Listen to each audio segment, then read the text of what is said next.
Hi, Canary. Good evening. Okay, where I am, it is actually evening, right? Good evening. How are you doing?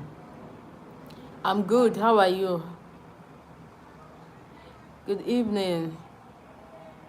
Oh, nice, nice. You had snow. Okay, that's great. So I thought your past winter, right? Okay, I don't think. That's great one. Hope you're enjoying the snow. Are you enjoying the snow um season? Are you enjoying the snow season, or you have like a better preference, say summer, spring? So which season is actually your favorite season? Okay, you're in the middle of winter. All right. Are you enjoying the winter season, or it's not your favorite season? Oh, spring is your favorite. Okay. Okay. That's good. That's good to hear. So we are currently um okay, you like the clothes in winter. All right, that's cool. That's good. So what's making you like the clothes in winter but you don't like winter season? Is it because the whole environment is so cold and you can't jacket, coats and all that? Oh, you like to dress classic and very cute, right? The jackets and the coats, they make you look so cute and fine, but you don't like the season. But it's the season that makes the jacket and the coats, it makes it to make more sense. Without the season there will be no jackets and coats, so maybe you try to like the season. All right, all right. So how's your day going? So I just came back, and because I promise. Oh, the snow is hard to move around. Okay, I see. Oh, I can understand, although I cannot relate, but I can understand. I see so many videos where people are trying to, like take away some snow from their car windows and everything. Okay. All right, driving, walking, sleeping, and some days are dark and oh, no sun. Wonderful. So, how do you guys go to work without sun? And you know, how do people cope? How do you cope with the whole no sun, sleepy driveway, and how do people cope with coming to work? I guess if I'm in that kind of position, or if I'm in that. Okay, try to go to the Caribbean for a week. Oh, okay, that makes sense. Oh, that makes sense. I guess if I'm in that kind of, should I say, condition? Oh, you're used to it. All right, that's good. That's good. I guess people tend to adapt and adjust. You get, because if I'm in that kind of situation, I will definitely feel so sleepy. Like I wouldn't want to get out of bed. We just go to work and get things done. Hmm. I guess staying there for like, growing up there, for people who grew up there, growing up there, or staying there for a very long period of time, we kind of help you to adjust and adapt to the way things are being done. So I guess people are able to pull through it. Even people that just relocated. Yes, people hibernate, definitely. People hibernate. And a lot of people,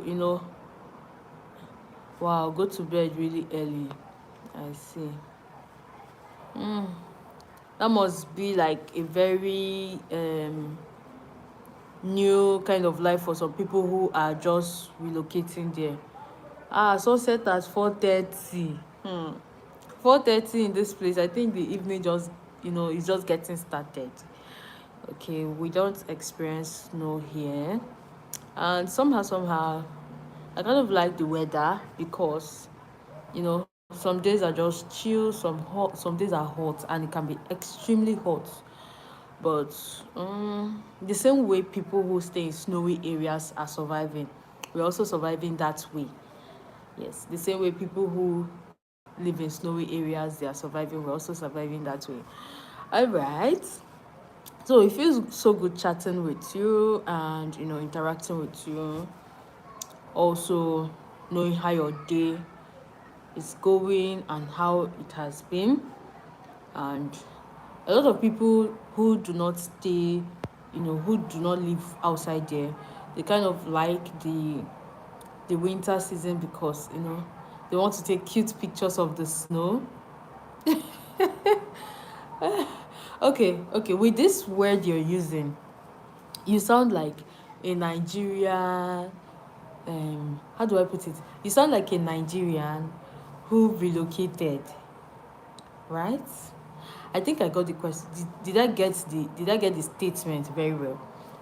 With the way you asked, let me ask you: Are you going to Japan? You sound like a Nigerian who relocated, or like were you born and bred there? Me going to Japan, I will not say no. Okay, I will not say no, but I was born and raised in New York, but I'm deep into Niger. Okay, a lot of people actually love Nigerians, and I don't know. I'm a Niger fan. All right, that's good to hear. People love Nigeria, and some of them they want to experience what Nigeria is like, right? But I just feel like okay, I will not say Nigeria is not a very nice place, okay, but I just think like our government just needs to do better. That way, Nigeria will become very much interesting, and if Nigeria, if our governments like try to work on Nigeria very well, most people will not want to leave the country because I think there are a lot of benefits. Should I use the word benefit? There are a lot of advantages of staying in Nigeria, right? But maybe when development starts coming in very well, we may no longer enjoy those advantages again. Here, taxing is not so strict.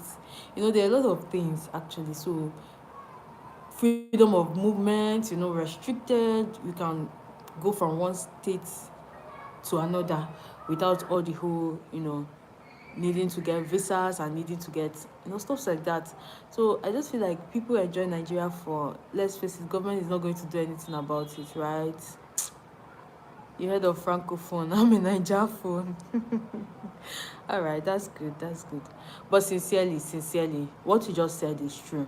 The government is not going to do anything about it. Since I was very little, like since I started, knowing something, let me put it that way. Since I started knowing something, that was like when I was 8, say 8, within around 8 10 years, and we started complaining about the government. Even learned Niger language. Oh my.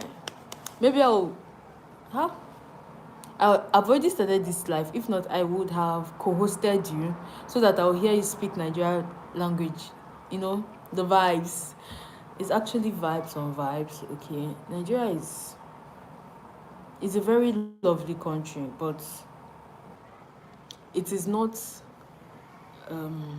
should I say habitable for most people. Just 1% of the population actually have money, right? Just 1% of the population is actually rich. Am I using the word rich? Yes, the people are very lovely. The people are very lovely actually. But our government, it's a no-no for me when it comes to the government. It's a no-no. It's a no-no for me when it comes to the government. And recently there's this uprising, health professionals, healthcare workers leaving the country, and it's not even getting better, it's getting worse. I'm telling you, it's getting worse because people are leaving practically every day. What holds what is holding most people back is actually the money. Okay, some people do not have that finance to see their self through to leave this place. If they get that money, they are living. I'm living, sincerely. Okay, let me not break and beat about the bush. I'm actually living. Okay. Although with the recent things I'm hearing about the UK. Exactly. So that's one of my plans actually. I'm stressed. I'm just coming back from work, and today I was having the thought of, going to quit my work. Yes. The workload is so much. One doctor to over 100 patients in 8 hours. Is that crazy? Thank you so much. Thank you. So I was thinking of quitting my work today, but no second thoughts. Let's just keep working until the greener pasture work. Exactly, step by step. So I'm actually writing exams, but with the recent scores I'm hearing about the UK, migrating to the UK, I don't know. I'm kind of skeptical about the whole process. And I'm like, after, right, all right. Well, I think I have, a little bit of encouragement right now. You saying I should not worry and still keep working on it. I just have one more exams to go. One more exam to go, and I think I should be done with my UK registration process. But then when I'm done, I'm not thinking, are there really work opportunities? Right? Just work hard, leave it in God's hands. What you said makes sense. Maybe I'll do that. Just maybe I'll do that. Because at some point I was like, should I really do the last exam? Because the last exam is actually going to cost me so much, like millions of naira. You know, USD to Nigerian naira is not the same, or pounds to Nigerian naira. Yes, for doctors, there's plenty of work opportunities. But I'm also trying to check other countries that, that will likely, how do I put it? Yes, there are so many work opportunities actually. But the thing is, for most of these countries, you have to write their medical licensing exams. So for most of these countries, all right, I will love to see. I would love to see it. I think I'll screenshot your ideas, and then try to put one or two together. But I'm just looking at the cost of their licensing exams. That is just the only thing. Most of these countries, their licensing exams they're so much. It's so much. Okay, it's so much. Recently, there was this colleague that I saw like a message, and he was like, he had written USMLE. That's for the US. Okay, he wrote USMLE. In short, he is done with all the USMLE steps, but he was not able to match into residency. And he had also written PLAB. So PLAB is for the UK. He had also written PLAB, and he already has the license for the UK, but then he is still not able to get any opportunity. At that point, I could just imagine how much, like the millions of naira that had gone into those exams. Saying, I don't know the conversion to USD, but absolutely this person would have spent up to 40 to 50 million for those exams. UK, Canada, Australia, Ireland, New Zealand, Switzerland, Netherlands, Belgium, Portugal, Luxembourg. The truth is, I think it's just hold on. I want to screenshot your options. Okay. So I think I've looked into the UK. Actually, I am working on the registration process for the UK, but why I am like not so strong about the UK is because there are this recent immigration rules, right? Start with UK and Canada. Okay, makes sense.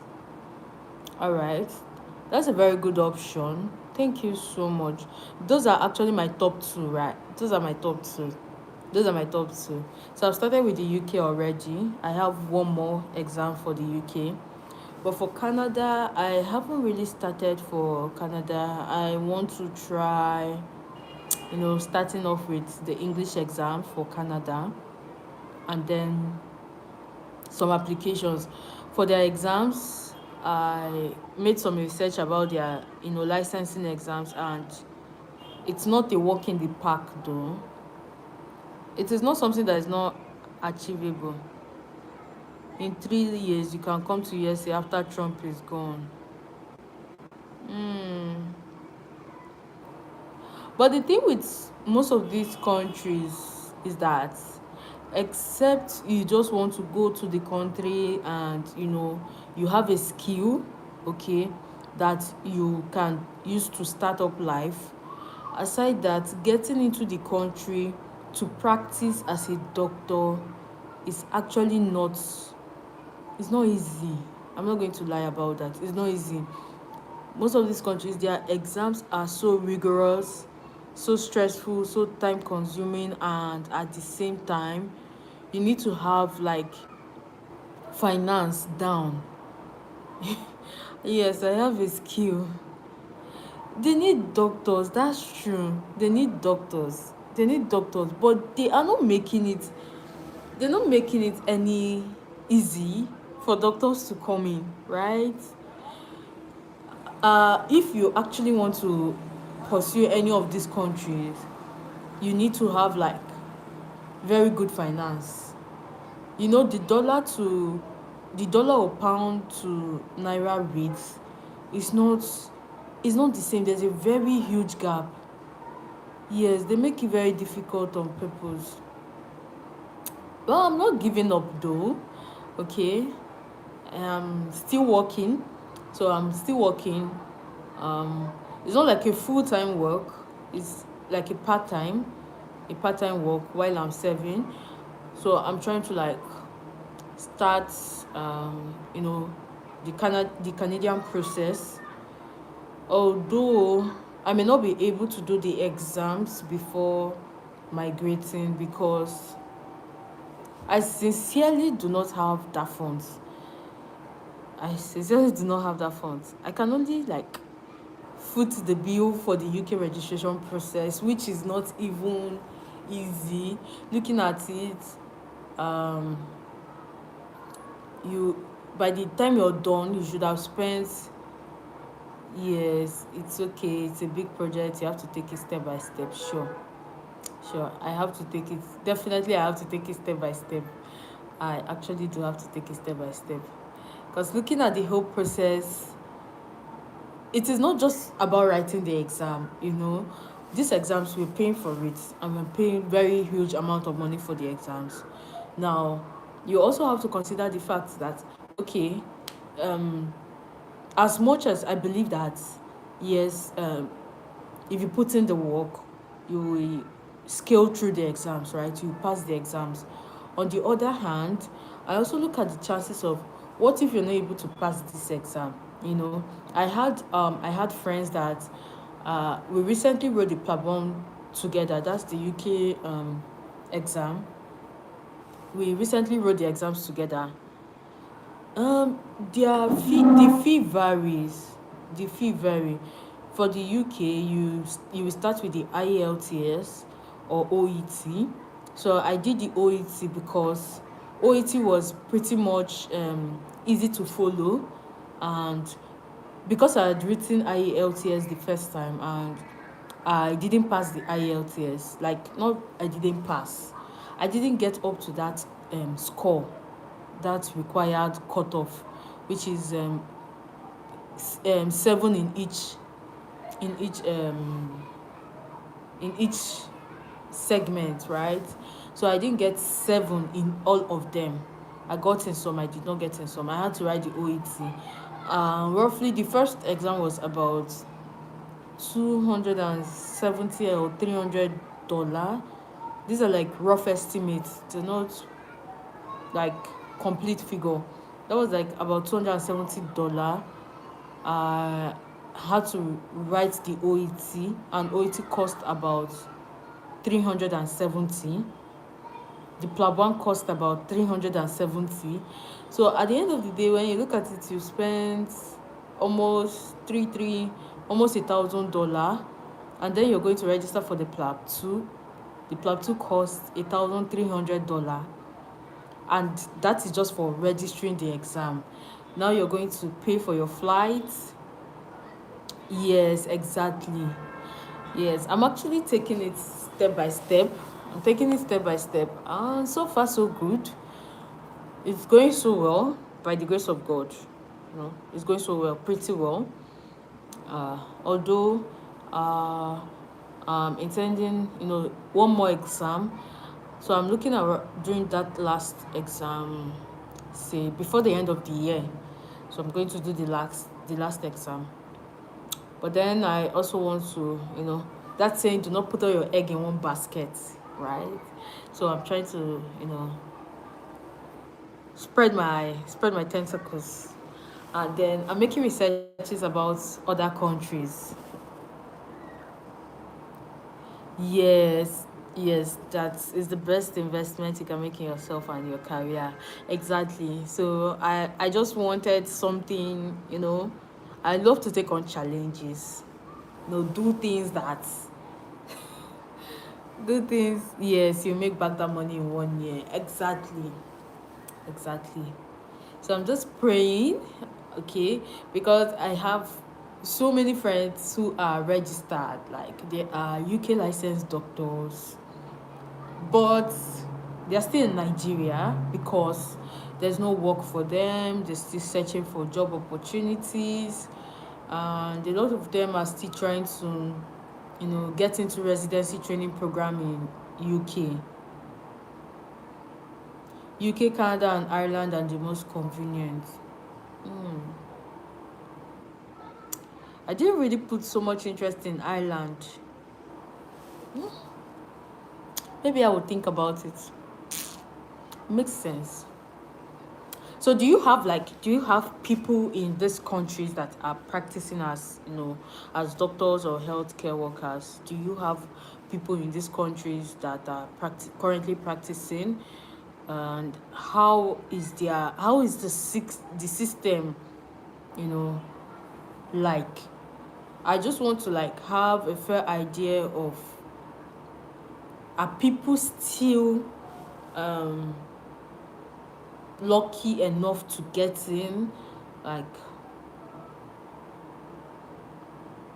okay, Ireland is next to UK but smaller, so UK is better.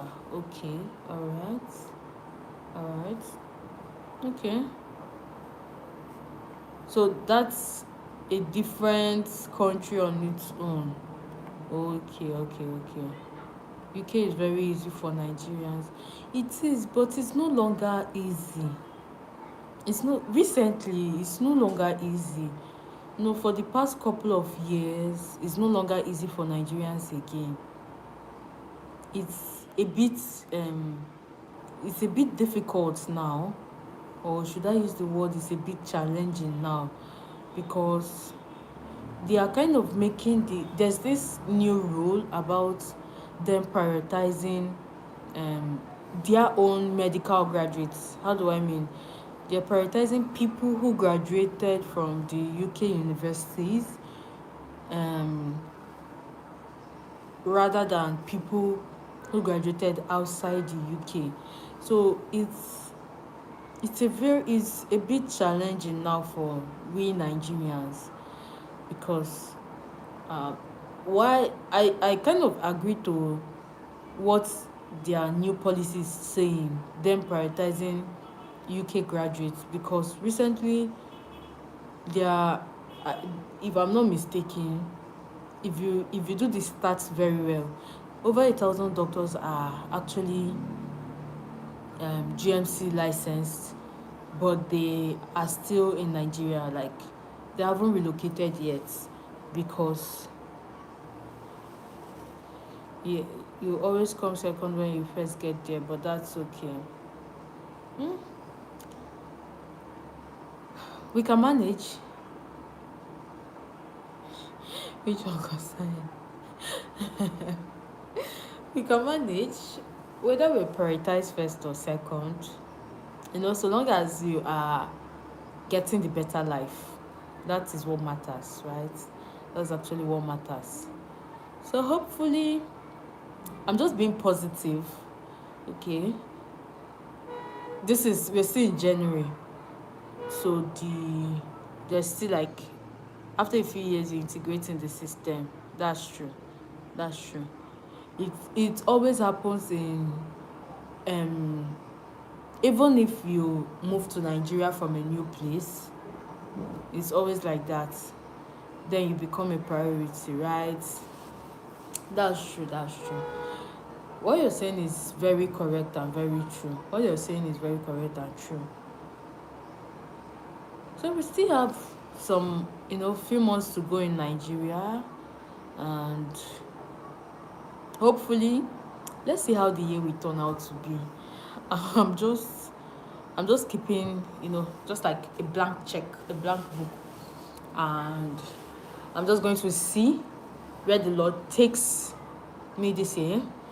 I don't have like any concrete plan. UK has a demographic problem.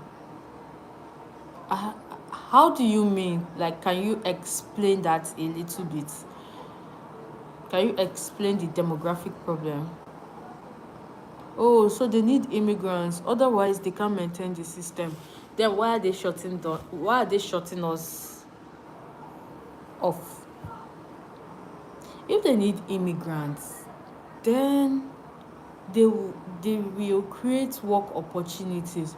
But somehow deep down, okay, I just feel like it is not going to hold waters for a long time. That means I feel like it's not going the whole rule about them um not employing doctors from outside the UK. I feel like it's not going to last for long, because even people in the UK are migrating out of UK to Canada because they are complaining about, some of them are complaining about the workload, some of them are complaining about being burnt out. Okay. They're not shutting out, they're making it seem difficult, so it discourages weak applicants. They want the best of the best. I never thought about this, right? Wow. Wow. I never thought about this actually. Uh, I think that's true somehow. I think that is true. Because even in the midst of all the whole stuff going on, I still see one or two people who, who are successfully relocating. And these are also Nigerian doctors, right? I still see few people that are still doing it. So I think that's true. They want your CV so up to date, so tight, with all the researches, publications. Oh my god. This journey is actually, in medical school you'll be like, let me just get done with medical school and that's all. I think life starts after medical school. Medical school was just the stepping stone. But now this is where life begins, because I've read more than I read during medical school actually. I read more than I read then, because I don't want to pay for an exam and I will not pass that exam. Even when I'm so exhausted. Imagine during med school, we were not working. We were just in school studying, right? But then I did business by the side. But now I am working. Take your time and do it right. It's a multi-year project. Do it step by step. Sure, I will. I will definitely do that. I will definitely. I think I got. I'm very much encouraged speaking with you. Actually, I do not know you, and this is like the first time I'm doing this kind of thing. I have Niger friends who are very successful in the UK. Wow, I'm so happy for them. Actually, I'm very very happy for them. I'm very very happy for them. But someone in the UK was telling me recently that, like a friend was telling me recently that I should. Wow, one guy went to UNN medicine. Wow, this is this is nice.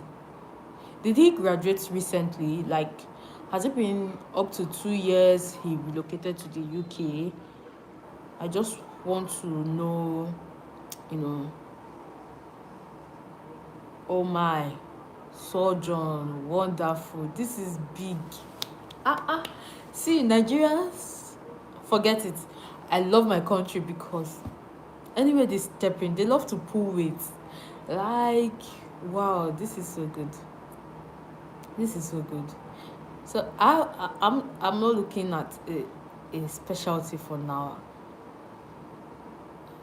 Wow, another guy went to Ibadan. I went to Ireland.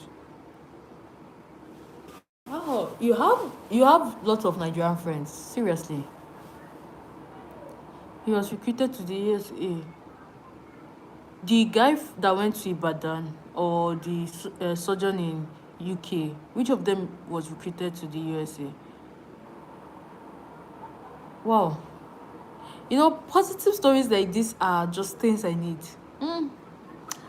I feel so gingered, right? I feel gingered. At some point, I was like, maybe I should just, relax and just manage Nigeria, you know. But wow, Ibadan guy from Ireland. Wow, this is very, it's very inspiring, and